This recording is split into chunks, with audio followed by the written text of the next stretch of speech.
ओम सहजात्म स्वरूप परम गुरु शुद्ध चैतन्य स्वामी ने नमः। श्रीमद् आचार्य पूज्यपाद स्वामी रचित समाधि तंत्र अर्थात समाधि शतक में बहिरात्मा, अंतरात्मा और परमात्मा तीन के स्वरूप को समझने का प्रयास कर रहे हैं। गाथा 5 में कहते हैं, शरीर आदि में आत्म भ्रांति को धरने वाला, शरीर को ही भ्रम से आत्मा समझने वाला बहिरात्मा है। चित्त के राग द्वेष आदि दोषों के और आत्मा के विषय में अभ्रांत रहने वाला, उनका ठीक से विवेक रखने वाला अर्थात चित्त को चित्त रूप से और दोषों को दोष रूप से और आत्मा को आत्मा रूप से अनुभवन करने वाला अंतरात्मा कहलाता है। चौथे गुणस्थानक से लेके 12वें गुणस्थानक के जीव को अंतरात्मा कहा। चौथे गुणस्थानक के नीचे वाले जीव बहिरात्मा की श्रेणी में आते हैं और सर्व कर्ममल से रहित जो अत्यंत निर्मल है वह परमात्मा है, अर्थात अरहंत और सिद्ध की दशा वह परमात्मा की दशा कहा गया है। टीका में कहते हैं, शरीर आदि में, शरीर आदि अर्थात सभी पुद्गल द्रव्य में, मन वचन काया, उनमें जिसे आत्मा है यानी जिसने पुद्गल में मैं और मेरे पने की स्थापना कर रखी है, जिसमें परद्रव्य परभाव में आत्मबुद्धि रूप भ्रांति जिसकी है, ऐसा जीव भ्रांति में जी रहा है और जो भ्रांति का जीवन जी रहा है, मिथ्यात्व और अज्ञान का जीवन जी रहा है, वह पूर्णतः बहिरात्मा है। अब बहिरात्मा में भी दो भेद करेंगे। एक ऐसा बहिरात्मा कि जिसे आत्मा का अंश मात्र भी लक्ष्य नहीं है,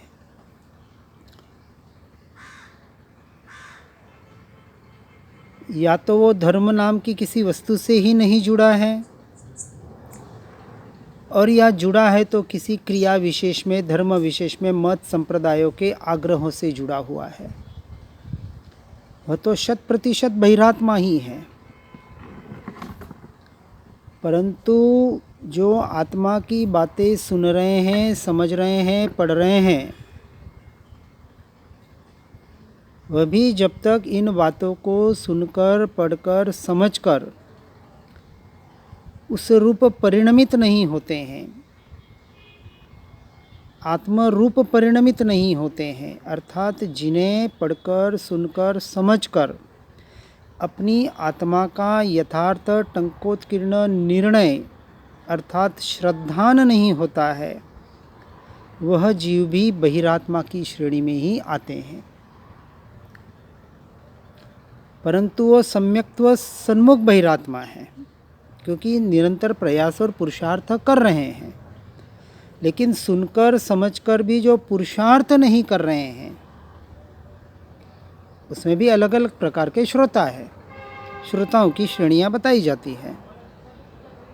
कोई सिर्फ सुनने के लिए आते हैं, कोई समझने के लिए आते, कोई परीक्षा करने के लिए आते कि क्या कहते हैं, कैसा कहते हैं, देखते हैं। तो श्रोता भी अलग अलग प्रकार के बताए गए हैं। ये सारे बहिरात्मा की अलग अलग श्रेणियां हैं। परंतु जो वास्तविक भीतर से तत्व को चाहता है, अपने स्वरूप को चाहता है, स्वभाव को चाहता है, सच्चे मोक्ष मार्ग को चाहता है, वही वास्तविक अंतरात्मा कहलाने का अधिकारी है। तो कहते हैं कि अंतर्भव अथवा अंतरे भव, वह अंतरात्मा कैसा है कि वह चित्त दोष और आत्मा संबंधी भ्रांति से रहित है।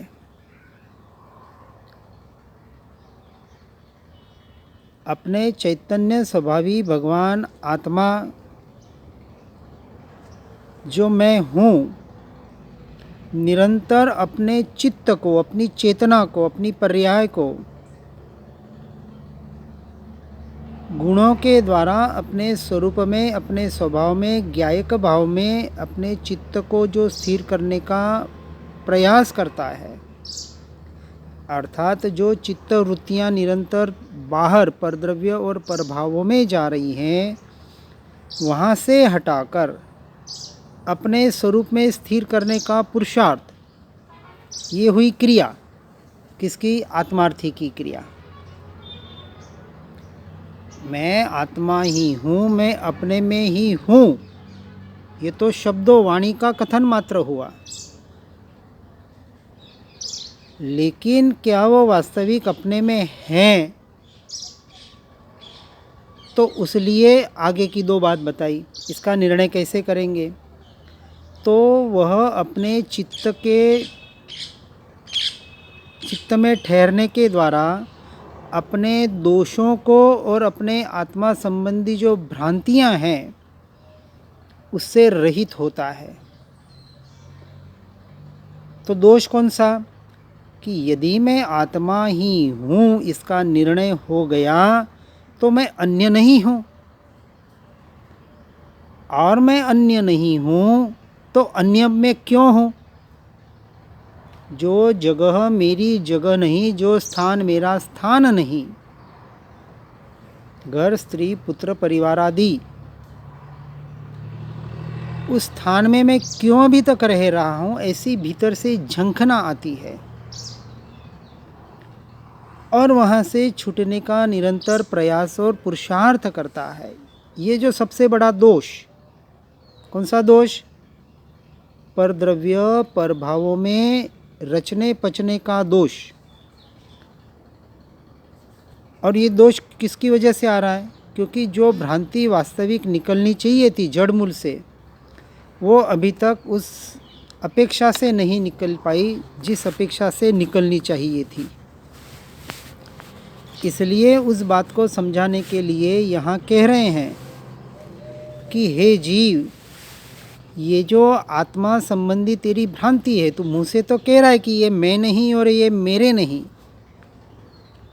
जब यह शरीर तू नहीं और शरीर आदि से जुड़े संयोगी भाव तेरे नहीं, ऐसा यदि तू कहता है, पर मानता कहा है, यदि मान लेता तो तू वहाँ से कब से हट जाता। यह जो तेरा दोष है, इसलिए जो विकल्प परद्रव्य परभावों की ओर जा रहे हैं, और उसका मूल कारण है असत्संग और असत प्रसंग। जब तक असत्संग और असत प्रसंगों के संयोगों में रहेगा, तब तक तू सत्संग और वास्तविक जिस संयोग में अपने स्वरूप में स्वभाव में रहना है, मैं हूँ, जैसे कहा कि मैं में रहने के लिए क्या करना, तो कभी कुछ नहीं करना। कुछ नहीं करना तो सबसे पहले कहाँ कुछ नहीं करना? तो पहले कहा भी संसार में तू कुछ कर ही नहीं सकता। ये जब तूने सुना पढ़ा, तो अब वहाँ करने धरने की बातें क्यों कर रहा है? वहाँ क्यों करना धरना अभी तेरा चल रहा है? तो ये जो तेरा दोष है, अर्थात रागादि विकल्पों में जो तू रचपच रहा है, वहाँ से हट। और वहाँ से हटने के लिए जो आत्मा संबंधी भ्रांतियाँ अभी तक शेष है, जो शुद्ध चेतना द्रव्य, उनमें जिनकी भ्रांति का नाश हुआ हो और जो उस भ्रांति के नाश की जिसने प्राप्ति की हो, अर्थात जो चित्त को चित्त रूप से, चेतना को चैतन्य रूप से देखता है, परद्रव्य को परभाव रूप से, दोष को दोष रूप देखता है, और आत्मा को आत्मा रूप से ही जानकर परद्रव्य प्रभावों से हटकर एकमात्र स्वरूप और स्वभाव का आश्रय लेकर अपने स्वरूप की स्थिरता में जो आगे बढ़ रहा है, यह विषय हुआ सम्यक चारित्र का। सम्यक दृष्टि जीव ही सम्यक ज्ञान और सम्यक चारित्र का अधिकारी है। और ऐसा आत्मा जो अपने को अब आत्मा ही मान रहा है, अन्य कुछ नहीं मान रहा, वही सच्चा अंतरात्मा है। और इस चित्त में, इन बाहर के दोषों में, परद्रव्य प्रभावों में मैं और मेरा पने करने की जो अनादि काल की ये जो कुटेव पड़ी हुई है, ये जो भ्रांति पड़ी हुई है, यह जिसकी जब तक वहाँ से नहीं जाती तब तक बहिरात्मा है, और जिसकी चली जाती है, यह भ्रांति जिसकी मिट जाती है, जड़ मूल से उखाड़ कर उसे फेंक देता है और परद्रव्य प्रभावों से हटकर एकमात्र स्वभाव की जिसे रुचि लगी है, वही सच्चा अंतरात्मा है। और ऐसा अंतरात्मा ही परमात्मा बनने का अधिकारी है। सम्यक दर्शन हुआ कि नहीं हुआ, इतना सा कहकर समझकर ठहर नहीं जाता है। यदि इतना सा होता, सम्यक दर्शन हो गया, ठीक है, शास्त्रों में कहा है कि कम से कम इस भव में करना ही है तो एक बार सम्यक दर्शन की प्राप्ति तो कर, कम से कम। लेकिन ऐसा नहीं कहा कि सम्यक दर्शन प्राप्त करके बैठ जा। यदि ऐसा लग रहा है भ्रांति का नाश हो गया है, बहुत से जीव ऐसे बैठे हैं कि जिन्हें सम्यक दर्शन हुआ कि नहीं ऐसी शंका है, हो गया है पर शंका है अभी, क्योंकि स्वीकार नहीं हो पा रहा है। और स्वीकार नहीं हो पा रहा है इसलिए आगे भी नहीं बढ़ पा रहे हैं कि अभी सम्यक दर्शन नहीं हुआ तो पांचवें गुणस्थानक की क्रिया कहाँ हमें अभी जरूरत है, अभी वृत्ति की कहाँ जरूरत है, अभी घर से छूटने की कहाँ जरूरत है, अब तो घर में रह के ही हम काम कर सकते हैं। पहले विचार करें कि घर में रहकर, जैसे अभी आया हमारे कोटेशन में कि सम्यक दृष्टि जीव घर में रहकर कमल की भांति रहता है। जैसे कमल के पत्ता पानी को स्पर्श नहीं करता, जैसे कमल के पत्ते पर पानी के कुछ बूंदे डाल दी जाए तो जैसे मर्क्यूरी पारा जैसे हिलता है, वैसे वो कमल के पत्ते पर हिलता है। क्यों हिलता है? क्योंकि वो कमल के पत्ते को उसने स्पर्श भी नहीं किया। यदि स्पर्श कर जाता तो कमल का पत्ता गीला हो जाता, पानी उसमें समा जाता, परंतु वह कमल का पत्ता पानी के साथ रहकर भी उससे अलिप्त है। तो विचार करें, क्या मैं संसार में रहकर क्या अलिप्त रह पा रहा हूँ? क्या ये किसके लिए है? सभी के लिए नहीं।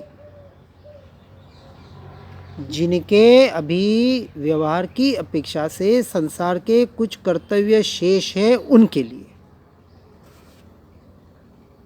कि चलो कि मैं नहीं रहूँगा तो बच्चों की शादियाँ कौन करेगा, या इस संसार को कि जिसके आधार से वह एक परिवार चल रहा है।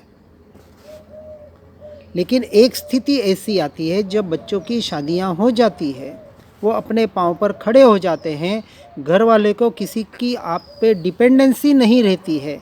उसके लिए ये बात नहीं है कि अब घर पे रह के कमल जैसे रहो, उसे तो घर पे रहना ही नहीं है। स्पष्ट बात, वैराग्य की जो बात आती है, जिन दर्शन जिस वैराग्य की बात करता है, जिस गुणस्थानक की बात करता है, इस गुणस्थानक की बात करता है कि तुझे सम्यक दर्शन हुआ या नहीं हुआ, हो गया तो भी तुझे घर में रहने का अधिकार नहीं, और नहीं भी हुआ तो बिल्कुल भी नहीं।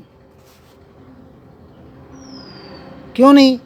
क्योंकि जो काम करना था, जो पढ़ा सुना अपनी स्वरूप प्राप्ति के लिए, अब तो समय ही समय मिल रहा है, तो पहले ये काम करना है कि अब घर गृहस्थी को संभालना है।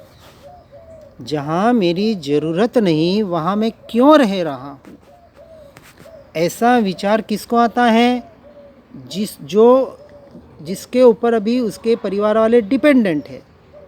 श्रीमद् राजचंद्र जी की हम बात तो करते हैं, आदर्श भी बना दिया, लेकिन उनका जीवन देखा? क्यों उनके जीवन को देखना? 30 साल की उम्र में, भर जवानी में, हीरे के व्यापारी, भरा पूरा परिवार, फिर भी वन जंगल में जाकर आत्मा की ही आराधना करते थे। क्या घर में रह के नहीं कर सकते थे? कर सकते थे।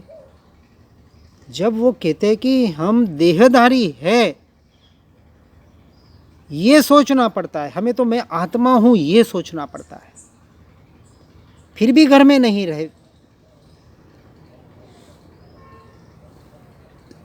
ऐसे उम्र में उन्होंने निवृत्ति ले ली।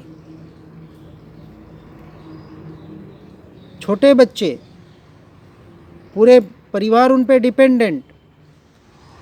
हम तो चलो इतना भी नहीं कह रहे कि आप डिपेंडेंसी की बात कर रहे हैं, लेकिन एक उम्र का पड़ाव ऐसा आता है कि सम्यक दर्शन हुआ या नहीं हुआ, उसके लिए घर में रहना नहीं रहना उससे क्या लेना देना। जब कहा कि अब तेरी उम्र वानप्रस्थ और संन्यास्त अवस्था की हो गई, तो घर में रहने का बिल्कुल भी अधिकार नहीं है, और रह रहा है तो तुझे अभी आत्मा की रुचि नहीं है। इसलिए श्रीमद जी को भी कहना पड़ा, त्याग वैराग्य न चित्तमा थाय न तेने ज्ञान। उसको भी ज्ञान नहीं होने वाला है। ज्ञान के 2 अर्थ, सम्यक दर्शन से लेके केवल ज्ञान तक की दशा। तो केवल ज्ञान की दशा को प्रकट करने के लिए सम्यक दर्शन की आवश्यकता, और सम्यक दर्शन घर में रह के कभी नहीं हो सकता। सम्यक दर्शन के बाद घर में रहे वो बात अलग हो गई, वो भी मजबूरी से।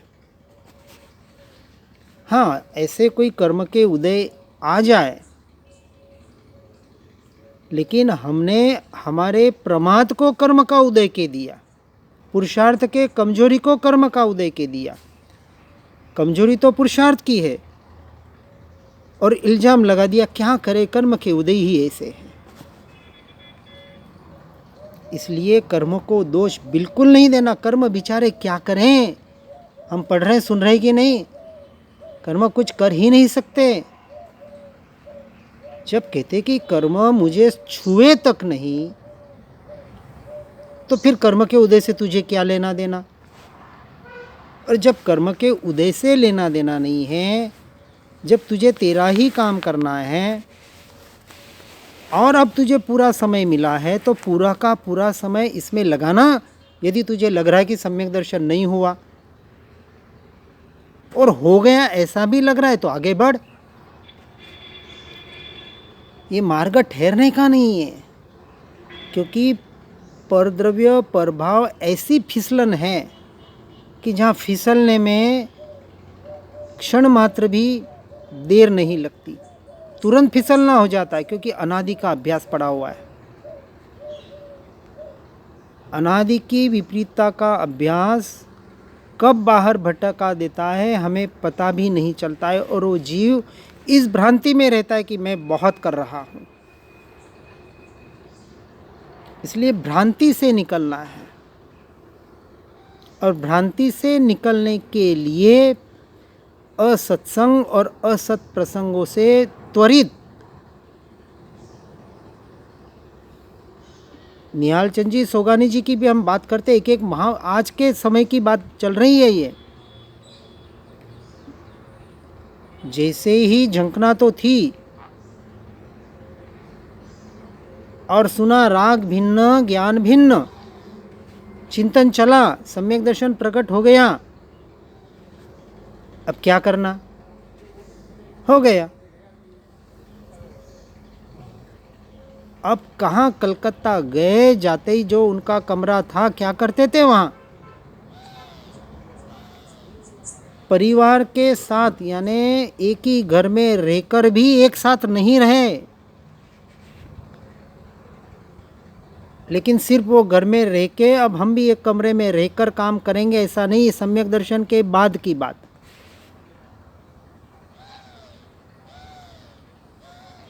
कोई मजबूरी होगी, उनसे नहीं छूट पाए। वो तो 57 साल की उम्र में तो देह ही छूट गया था। लेकिन उनकी जो फाइनेंशियल पोजीशन थी कि उनको कमाने की ज़रूरत पड़ रही थी, इसलिए उनको दुकान पे जाना पड़ता था। जो भी सर्विस करते थे, जो भी करते थे, यदि भरे पूरे परिवार के होते, इतना होता कि 2 पीढ़ी तक कमा के रख दिया। अब कितना कमाना? यदि आज हमें पता है कि मेरे बच्चे भी कुछ भी नहीं करेंगे, निठल्ले ठाले होके घर पे बैठ जाएंगे, तो भी किसी के आगे उनको हाथ फैलाना नहीं पड़ेगा, इतनी व्यवस्था है। अब कितनी व्यवस्था और करनी? हम कहीं न कहीं ये जो दोष बताया जा रहा है, ये सबसे बड़ा दोष, कि जहाँ हमारी ज़रूरत नहीं है वहाँ हम उस कुर्सी पर बैठे हुए हैं। पद कहे, कुर्सी कहे, हमारा स्थान कहे, जिस स्थान पर हम बैठे हैं, क्या समाज में नहीं जाएंगे, किसी के शादी विवाह में नहीं जाएंगे, किसी के मौत मरकत में नहीं जाएंगे, तो उनका काम रुक सकता हो तो ज़रूर जाना। यदि उनका काम रुकता हो कि मैं नहीं जाऊंगा तो उनकी शादी नहीं होगी, तो चले जाना। और कोरोना ने सब साबित कर दिया। कोई अग्नि संस्कार करने तक नहीं गया तो क्या वो नरक में चला गया? कि बेटा अग्नि देगा तो वहाँ जाएगा और वहाँ जाएगा। कौन किसके अग्नि से जाएगा? अरे जीव तो अपने कर्म से भटक रहा है, अपने परिणामों से भटक रहा है। किसी के अग्नि देने और नहीं देने का क्या लेना देना उससे? अंधश्रद्धाओं में, इस माया जाल में जीव इतना उलझ गया है। मैं नहीं जाऊंगा तो मेरे यहाँ कौन आएगा? अरे नहीं आए तो सबसे बड़ी बात, नहीं आना चाहिए। आ रहे हैं इसका मतलब अभी तू संबंध बनाए रखना चाहता है, इसलिए तू जाना चाहता है। विचार करें, अपने दोषों का अवलोकन करें। ये 3 बात यहाँ बता रहे हैं। अपने दोषों का अवलोकन जब तक नहीं होगा, जब तक चित्त अपने स्वरूप में नहीं आएगा, ये आत्मा को आत्मा रूप मानने की भ्रांति जब तक नहीं निकलेगी। बोलने और सुनने पढ़ने से नहीं। भ्रांति का अर्थ क्या? आत्मा में भ्रांति, सबसे बड़ी भ्रांति आत्मा के मार्ग वालों को होती है। हम तो इतना पढ़ रहे, इतना सुन रहे, हम तो सब पता है, सब पता है। अरे सब पता है, वो तो 100 जगह जाओगे बात तो वही बताई जाएगी, कोई अलग बात कोई बताने वाले नहीं है ज्ञानी पुरुष। जो परमात्मा की वाणी से आया वो भावलिंगी संतों ने कहा, भावलिंगी संतों ने कहा, वो ज्ञानी पुरुष कहेंगे। अब कितना पढ़ेंगे, कितना सुनेंगे? जब तक पढ़कर सुनकर आचरण में नहीं आता है, जीव उस रूप परिणमित नहीं होता है, तब तक वो आत्म भ्रांति का जीवन जी रहा है। और आत्म भ्रांति सम रोग नहीं, सबसे बड़ा रोग। इसलिए वहाँ से हटकर, परद्रव्य परभावों से हटकर स्वद्रव्य और स्वभाव में आने का निरंतर प्रयास और पुरुषार्थ करना, और इसके लिए परद्रव्य परभावों से निवृत्ति के जो प्रयोजन बन सके ज़्यादा से ज़्यादा उतने करके, निवृत्ति क्षेत्र में जाकर व्यवहार से सत्संगियों के साथ रहकर, फिर निश्चय सत्य स्वरूप आत्मा का संग करके अपने स्वरूप और स्वभाव में रहने का निरंतर प्रयास और पुरुषार्थ करना, इतना ही करना है। क्योंकि एक साइड क्लियर हो जाती है, परंतु ये दूसरी साइड, ये परद्रव्य परभावों का ये राग मोह कब छूटेगा? हम कहते नहीं हमें मोह तो नहीं है। अरे मोह नहीं है और समझे राग है, तो राग कब तक रखना, कितना रखना, किसका रखना, इसका भी विचार करना पड़ेगा। और जब तक यथार्थ विचार नहीं होगा, तब तक जीव मोक्ष मार्ग में आगे नहीं बढ़ पाएगा। आगे बढ़ना है, उसके लिए ये बात है। मनुष्य भव की सफलता इतना सुनकर, पढ़कर, इतना समझकर, फिर भी यदि हम परद्रव्य प्रभावों में रचे पचे रहते हैं तो ये हमारे सबसे बड़े पुरुषार्थ की कमजोरी है। जैसे बात आई अभी कि तत्समय की योग्यता से जो होना है वो हो रहा है, होते रहेगा, क्रमबद्ध पर्याय है, फिर क्यों उस पर्याय को बदलने की चेष्टा कर रहा है? कोई आगे वाला डिस्कशन करने लग जाए तो तुरंत मौन हो जाओ, भाई तुझे जो करना है वो कर। सीधी बात है, जितना डिस्कशन करोगे, जितने उत्तर पे प्रत्युत्तर दोगे, एक्शन पे रिएक्शन करोगे, उतनी बात बढ़ती जाएगी। और जैसे ही मौन हो गए, ठीक है, ओके ओके, मुझे ऐसा करना है, भाई कर ले, ओके। हम उसे सही गलत बताने का प्रयास करके हम अब स्वयं के विकल्पों को उलझा देते हैं। ऐसा नहीं वैसा, ऐसा नहीं वैसा, अरे कैसा? हाँ, तत्व की बात समझा रहे हो और उसको समझाते वक्त कुछ समय लग जाए, उसमें विकल्प करने पड़े, आ जाए, तो चलो कोई बात नहीं कि तत्व की बात पे विकल्प हो रहे, कुछ चर्चा चल रही है। संसार में क्यों हम उलझ रहे हैं? भाई ठीक है, तुम्हें जो अच्छा लगे करो, नहीं अच्छा लगे ठीक है, मत करो।